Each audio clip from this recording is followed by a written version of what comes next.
नमस्कार मित्रांनो, मी श्रीप्रसाद स्वामी आणि आज बऱ्याच दिवसानंतर आपण या यूट्यूब चॅनलच्या माध्यमातून बोलणार आहोत. आणि आजचा व्हिडिओ बनवण्याचं कारण हे आहे की आत्ता थोड्या वेळापूर्वी नवले ब्रिजजवळ मला एक ठाण्याहून आलेला एक ड्रायव्हर भेटला, जो 2 वाजता इथे पुण्यामध्ये आलेला होता प्रायव्हेट बुकिंग घेऊन. ओला उबेरची नाही, प्रायव्हेट बुकिंग घेऊन आलेला. आणि तो आता जाताना ओला किंवा उबेर ह्या दोन्हीपैकी कोणीतरी बुकिंग देईल याची वाट बघत तो थांबलेला 2 वाजल्यापासून ते आत्ता 8 वाजेपर्यंत. आणि आत्ता तिथे थांबलेला असताना तो भेटला आणि म्हणला की पुण्यामध्ये कोणत्या भागातून मला मुंबई किंवा ठाण्याकडे जाण्यासाठी ओला उबेरच्या ट्रिप किंवा बुकिंग मिळतील. त्याला म्हणलं तू येताना कोणती घेऊन आलास, तर त्याने सांगितलं की तो प्रायव्हेट घेऊन आला आहे. त्याला म्हणलं प्रायव्हेट घेऊन आल्यानंतर ओला उबेर बुकिंग देणार नाहीत म्हणलं, कारण की जे ओला उबेरची बुकिंग घेऊन आलेले त्यांना वापस जाण्यासाठी लवकर भेटत नाही, त्यासाठी सुद्धा लाईन लागलेली असते, क्यूमध्ये असतात सर्वजण. आणि तू प्रायव्हेट घेऊन आल्यावर तर भेटण्याचा काही प्रश्नच नाही. तो म्हणला असं असतंय का? तर म्हणलं हो असंच आहे म्हणलं. मुंबई ठाण्याहून तू पुण्याला आलास तर सुद्धा हेच आहे. आणि एखादा पुण्याचा ड्रायव्हर जर मुंबईला किंवा ठाण्याला प्रायव्हेट बुकिंग घेऊन गेला तर त्याला सुद्धा वापस पुण्याला येण्यासाठी ओला उबेर बुकिंग देत नाही. तर त्यालाही ही गोष्ट माहिती नव्हती, ज्यामुळे तो आता थोडासा समजा धीरगंभीर झालेला. त्याला शेवटचा पर्याय हा सांगितला की तू आता वाकड ब्रिज, नवले ब्रिज किंवा वारजे ब्रिज वगैरे तिथून तुला मुंबईकडे जाण्यासाठी पॅसेंजर भेटतील आणि तेही पर सीटप्रमाणे भेटतील, जेणेकरून ते CNGचे आणि तो निघाले तर थोडेफार टोलचे पैसे निघतील. अन्यथा असा तर तो म्हणजे रिकामाच जाणार होता, कारण की ओला उबेर देणार नाही, रॅपिडो देणार नाही त्याला बुकिंग. तर तो आता तसं गेलेला आहे आणि त्याचा आता पॅसेंजर भेटतील नाही ते त्याचं त्यालाच माहिती आता. पण मित्रांनो, थोडीशी काळजी घेऊन विचार करून बुकिंग वगैरे घेत चला, कारण की प्रायव्हेट घेऊन आलात तर मग ॲटलिस्ट कमीत कमी जायचे आणि यायचे दोन्ही पैसे, दोन्ही साईडचे जे पैसे आहेत ते कस्टमरकडून घेत जावा. शक्यतो कस्टमर तसे देतच नाहीत, कारण की वापस यायचे ते का देतील आहे ना. तर अशा वेळेस तुम्ही प्रायव्हेट घेऊच नका. फार अर्जंट असेल तर कमीत कमी समजा जायचे ठाण्याहून पुण्याला जायचे जर 2,500 घेत असताल तर वापस जायचे कमीत कमी 1,000-1,500 तरी घ्या, जेणेकरून तुम्हाला वापस जाताना पर सीटप्रमाणे जरी पॅसेंजर भेटले तरी सुद्धा तुमचं म्हणजे प्रॉफिटमध्ये राहताल, कमीत कमी नुकसानमध्ये राहणार नाहीत. आणि तर त्या ड्रायव्हरला माहिती नव्हती ही गोष्ट, जेणेकरून आता तो समजा थोडासा उदास झाला होता की म्हणजे घेताना तर येताना तर मस्त बुकिंग घेऊन आलो, जाताना आता म्हणजे नो प्रॉफिट नो लॉस थोडक्यात ह्याच्यावरती जावं लागणार आहे. आणि दुसरी गोष्ट अशी की ओला उबेरची जर बुकिंग घेऊन आलात तर 100% बुकिंग भेटेलच असं नाही, पण म्हणजे भेटल पण लगेच भेटेल असं नाही. असे अनेक ड्रायव्हर मी तुम्हाला सांगितलं की आहेत की जे पुण्याहून मुंबईला घेऊन गेलेत.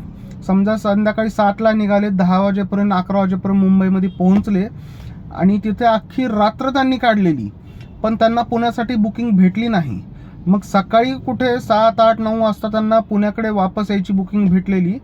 आणि तर म्हणजे एवढी सगळी तयारी ठेवून तुम्ही बुकिंग घेत जावा जर आउटडोअरची बुकिंग घ्यायची असेल तर. अन्यथा आपलं लोकलमधल्याच ट्रिप घ्या. आणि काय असतं की लोकलमधल्या ट्रिप म्हणल्यावर थोडासा ट्रॅफिकचा वगैरे इश्यू होतो, पण आता पुण्याहून मुंबईकडे जाण्यासाठी सुद्धा माझ्या मताने भरपूर ट्रॅफिक लागत आहे. आणि 24 तासामध्ये तुम्ही कधीही जा, ट्रॅफिक हे तुम्हाला लागणारच आहे. आता तो जवळपास पुणे आणि मुंबई यासाठी ट्रॅफिक हा अविभाज्य घटक झालेला आहे तो आता. आणि ट्रॅफिकपासून सुटका तर माहिती नाही कधी होईल, इतक्यात तर होणार नाही आहे. तेव्हा पूर्ण विचार करून ट्रिप घ्या की आपण आत्ता समजा किती वाजता निघतोय, उद्या वापस यायची ट्रिप आपल्याला किती वाजेपर्यंत भेटेल, उद्या भेटेल का आज भेटेल, आणि समजा वेळ किती जातोय, त्यामध्ये ट्रॅफिक किती लागणार आहे, CNG किंवा पेट्रोल डिझेल जे पण आहे ते किती लागेल, आपल्याला पूर्ण जाऊन यायला किती वेळ लागला आणि त्याच्यामध्ये आपल्याला प्रॉफिट किती भेटलं, आणि मग थोडंसं एक टॅली करावं लागेल की मग तिथे जाऊन येण्यामध्ये जास्त परवडतं की लोकलच्या ट्रिप करण्यामध्ये जास्त परवडतं. मी म्हणजे पुणे मुंबई किंवा कुठलीही आउटडोअरच्या ट्रिप करू नका असं म्हणत नाही आहे, पण पूर्ण कॅल्क्युलेशन्स करून पूर्ण गणित बसवूनच सगळ्या ट्रिप करा, जेणेकरून प्रॉफिट कमी झालं तरी चालेल एखाद्या वेळेस, पण नुकसान होऊ नये, हाच उद्देश आहे, दुसरं काही नाही. आणि दुसरं म्हणलं तर लोकलमध्ये करायचं झाल्यास तिथेही ट्रॅफिक लागणार आहे, आणि जर समजा तुम्ही बाहेरगावी जायचं म्हणलात तर मुंबईला खास करून जायचं म्हणलात तर ट्रॅफिक तर तिथेही लागणार आहे. शनिवार रविवार हे थोडंसं जास्त ट्रॅफिक लागेल सोमवार ते शुक्रवारपेक्षा, इतर वेळी कमी लागेल. पण सर्व गोष्टींचा पूर्ण विचार करून त्यानंतरच समजा तुम्ही बाहेरगावची ट्रिप घेणार असाल तर विचार करूनच घ्या, अन्यथा लोकलमध्ये घ्या. 200-400-500 कमी भेटले तरी हरकत नाही दिवसभरामध्ये. आणि बऱ्याच जणांचं असं म्हणणं असतं की पुण्याहून मुंबईला एक ट्रिप पूर्ण केली तर एका ट्रिपमध्ये आपलं दिवसभराचं निघतं, पण बाबांनो ते एक ट्रिप राऊंड ट्रिप पूर्ण करायला किती वेळ लागतो, किती इंधन लागतं, आपला तिथं समजा रात्र काढली किंवा दिवसभर तिथं थांबावं लागलं, आपला खाण्यापिण्याचा खर्च किती होतो, ह्या सगळ्या गोष्टींचा विचार करूनच ट्रिप घ्या, आणि जी परवडेल, जी सुटेबल आहे तीच ट्रिप घ्या. बाकी ओला उबेरमध्ये काही नवीन अपडेट्स आलेले आहेत, काय आहेत, आणखीन काही नवीन अपडेट्स येणार आहेत असंही कळलेलं आहे वगैरे. तर त्यासाठी आपण पुढचा व्हिडिओ बनवू, त्यामध्ये नक्कीच आपण या गोष्टींवरती चर्चा करू. कोणाचे जर काही प्रश्न असतील ओला उबेरच्या बाबतीमध्ये तर कमेंट करून तुम्ही नक्की विचारू शकता.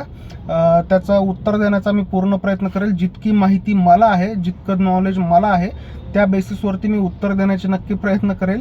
आणि आपली मागची एक व्हिडिओ बनवलेली होती की कंपनीमध्ये जर कोणाला गाडी लावायची असेल तर त्यांनीसुद्धा संपर्क करा, कमेंट करा किंवा फोन करा.